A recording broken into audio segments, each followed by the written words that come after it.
بسم اللہ الرحمن الرحیم۔ میں فیصل شہزاد الرحیق المختوم کی تیسری قسط لے کر آپ کے سامنے حاضر خدمت۔ ہم نبی پاک صلی اللہ علیہ وسلم کے حوالے سے بات کر رہے تھے کہ آپ سرکار صلی اللہ علیہ وسلم نے اپنی بادشاہت کے اندر جب مدینہ کی ریاست جو ہے وہ تشکیل پا چکی تھی، اس میں کچھ نئی تبدیلیوں کا سلسلہ جو ہے وہ کیا۔ آپ سرکار صلی اللہ علیہ وسلم نے خطوط کا سلسلہ شروع کیا، جن میں بادشاہوں اور عمرہ کے نام آپ نے خطوط بھیجے، جن میں سر فہرست نجاشی تھا جو شاہ حبشہ ہے، پھر مقوقس شاہ مصر، پھر اس کے بعد شاہ فارس خسرو پرویز کو آپ نے خط بھجوایا۔ اس کے بعد کیسر روم کی باری آتی ہے اور پھر منذر بن ساوی کے نام آپ نے خط لکھوایا۔ اس کے ساتھ ساتھ حارث بن ابی شمرز خانی حاکم دمشق کے نام آپ نے خط لکھوایا۔ تو اس کے بعد جو سلسلہ شروع ہوتا ہے وہ صلح حدیبیہ کے بعد کی فوجی سرگرمیوں کا سلسلہ ہے، جو نبی پاک صلی اللہ علیہ وسلم نے غزوہ ذی قرہ کے حوالے سے جو ہے وہ کچھ نئی ہدایات جو ہے وہ جاری کی۔ پھر اس کے بعد غزوہ خیبر اور غزوہ وادی القریٰ ہے۔ خیبر کو روانگی کا سلسلہ شروع ہوتا ہے، اسلامی لشکر کی تعداد کے حوالے سے جو ہے وہ سلسلے چلتے ہیں۔ یہود کے لیے منافقین کی جو سرگرمیاں تھیں ان کی جو ہے وہ بات ہوتی ہے، اور خیبر کا راستہ جس میں نبی پاک صلی اللہ علیہ وسلم کے ساتھ چند ایک واقعات جو ہے وہ پیش آتے ہیں۔ اسلامی لشکر خیبر کے دامن میں، جنگ کی تیاریاں اور خیبر کے قلعے، مارکے کا آغاز اور قلعہ نام کی فتح، اس کے بعد قلعہ صعب بن معاذ کی فتح، پھر قلعہ زبیر کی فتح، پھر قلعہ ابی کی فتح، پھر قلعہ نزار کی فتح، خیبر کے نصف ثانی کی فتح، پھر صلح کی بات چیت اور ابو الحقیق کے دونوں بیٹوں کے بدعہدی اور ان کا قتل۔ اموال غنیمت کی تقسیم کا سلسلہ جو ہے وہ شروع ہوتا ہے۔ حضرت جعفر بن ابی طالب اور اشعری صحابہ کی آمد کا سلسلہ شروع ہوتا ہے۔ اس کے بعد حضرت صفیہ سے شادی، زہر آلود بکری کا واقعہ، اور پھر جنگ خیبر میں فریقین کے مقتولین اور فدق، وادی بقاء القراء، تیمہ اور مدینہ کو واپسی۔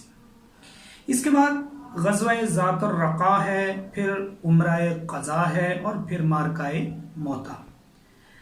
مارکہ موتا کے بعد سلسلہ جو ہے وہ چلتا ہے کہ مارکے کے جو اسباب ہیں ان پہ جو ہے وہ بات ہوتی ہے۔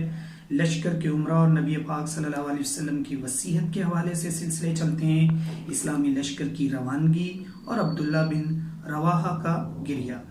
اسلامی لشکر کی پیش رفت اور خوفناک گہانی حالت سے سابقہ پڑتا ہے۔ پھر اس کے بعد معان بن مجلس شورا ہے، معان میں مجلس شورا ہے، دشمن کی طرف اسلامی لشکر کی پیش قدمی ہے، جنگ کا آغاز اور سپہ سالاروں کی یکے بعد دیگرے شہادت۔ جھنڈا اللہ کی تلواروں میں سے ایک تلوار کے ہاتھ میں دیا جائے گا۔ اس کے بعد خاتمہ جنگ ہے، فریقین کے مقتولین اور اس مارکے کا اثر ہے۔ اس کے بعد غزوہ فتح مکہ کا سلسلہ جو ہے وہ شروع ہوتا ہے، جو کہ نبی پاک صلی اللہ علیہ وسلم کی خواہش پر مبنی تھا۔ اس غزوے کا سبب تجدید صلح کے لیے ابو سفیان کا مدینے میں آنا، غزوے کی تیاری اور اخفاء کی کوشش، اسلامی لشکر مکے کی راہ میں۔ اسلامی لشکر کا پڑاؤ ابو سفیان دربار نبوت میں، اسلامی لشکر مرات الزہران سے مکے کی جانب، اسلامی لشکر اچانک قریش کے سر پر، اسلامی لشکر ذی طوا میں، مکے میں اسلامی لشکر کا داخلہ، مسجد حرام میں رسول صلی اللہ علیہ وسلم کا داخلہ اور بتوں سے تطہیر، خانہ کعبہ میں رسول پاک صلی اللہ علیہ وسلم کی نماز اور قریش سے خطاب، آج کوئی سرزنش نہیں، کعبے کی کنجی حق بحقدار رسید، کعبہ کی چھت پر اذان بلالی کا سلسلہ ہوتا ہے، فتح یا شکرانے کی نماز، اکابر مجرمین کا خون رائیگاں قرار دے دیا گیا، صفوان بن امیہ اور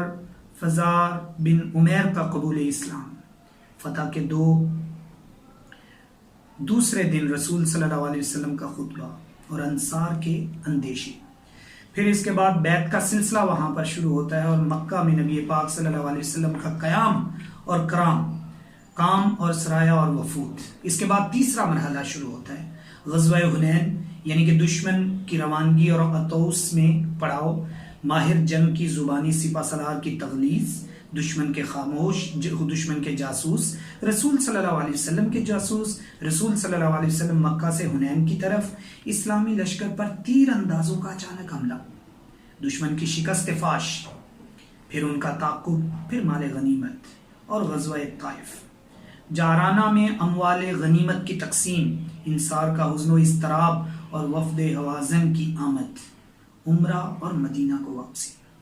پھر فتح مکہ کے بعد سرایہ اور اعمال کی روانگی، تحصیلداران زکوٰۃ، سرایہ نیبہ من فراز، اور اس کے بعد جو ہے وہ سرایہ ضحاک بن سفیان کلابی،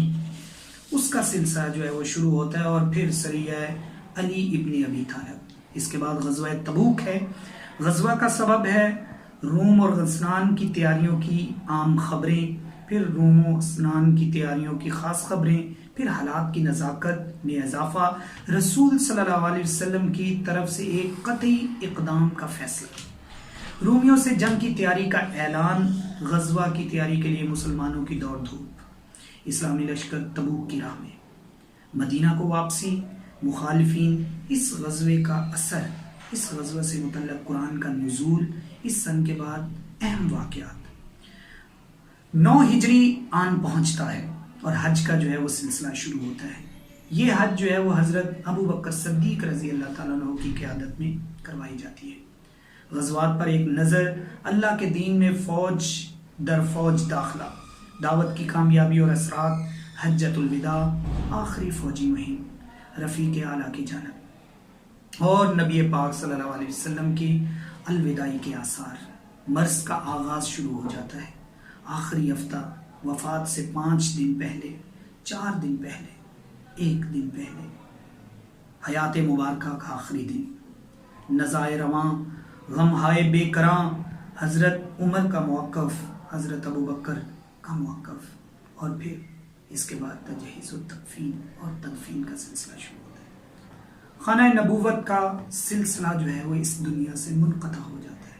پھر اس کے بعد اس کتاب میں نبی پاک صلی اللہ علیہ وسلم کی اخلاق و اوصاف کے حوالے سے آپ سرکار صلی اللہ علیہ وسلم کا حلیہ مبارک جو ہے وہ پیش کیا گیا ہے۔ وہ حلیہ مبارک دیکھنے، پڑھنے اور سننے کے قابل ہے۔ اس کے چند الفاظ میں آپ کے سامنے پیش کرنا چاہتا ہوں کہ ہجرت کے وقت رسول صلی اللہ علیہ وسلم ام معبدہ خزائیہ کے خیمے سے گزرے تو اس نے آپ کی روانگی کے بعد اپنے شوہر سے آپ کے حلیہ مبارک کا جو نقشہ کھینچا وہ یہ تھا: چمکتا رنگ، تابناک چہرہ، خوبصورت ساخت، نہ توندلے پن کا عیب، نہ گنجے پن کی خامی، جمال جہاں تاب کے ساتھ ڈھلا ہوا پیکر، سرمگی آنکھیں، لمبی پلکیں، بھاری آواز، لمبی گردن، سفید سیاہ آنکھیں، سیاہ سرمگی پلکیں، باریک اور باہم ملے ہوئے ابرو، چمکدار کالے بال، خاموش ہوں تو باوقار، گفتگو کریں تو پرکشش، دور سے دیکھیں سب سے تابناک اور پرجمال، قریب سے سب سے خوبصورت اور شیریں، گفتگو میں چاشنی، بات واضح اور دو ٹوک، نہ مختصر نہ فضول، انداز ایسا کہ گویا لڑی سے موتی جھڑ رہے ہیں، درمیانہ قد، نہ ناٹا کہ نگاہ میں نہ جچے، نہ لمبا کہ ناگوار لگے، دو شاخوں کے درمیان ایسی شاخ کی طرح ہیں جو سب سے زیادہ تازہ اور خوش منظر ہیں، رفقا آپ کے گرد حلقہ بنائے ہوئے کچھ فرمائیں تو توجہ سے سنتے ہیں، کوئی حکم دیں تو لپک کر بجا لاتے ہیں، متاع مکرم، نہ ترش رو نہ لغو کو۔ یہ تو نبی پاک صلی اللہ علیہ وسلم کا حلیہ مبارک جو پیش کیا گیا۔ اس کتاب کی جو اہم خصوصیات ہیں، اس کتاب کی جو خوبصورتی ہے وہ یہ ہے کہ اس کتاب میں احادیث اور قرآن پاک کی آیات، اور پھر اس کے بعد وہ اشعار جو اس دور میں پڑھے جاتے تھے، لکھے جاتے تھے، ان کو مولانا صفی الرحمن مبارک پوری نے اس کتاب کی زینت بنایا ہے۔ اس لیے آپ سے گزارش ہے کہ یہ کتاب کا خلاصہ اس کی تشنگی کو دور نہیں کرے گا، اس کتاب کو ضرور پڑھیے اور نبی پاک صلی اللہ علیہ وسلم کے سیرت اور آپ سرکار صلی اللہ علیہ وسلم کے اسوہ حسنہ سے ضرور فیض یاب۔ جزاک اللہ، شکریہ۔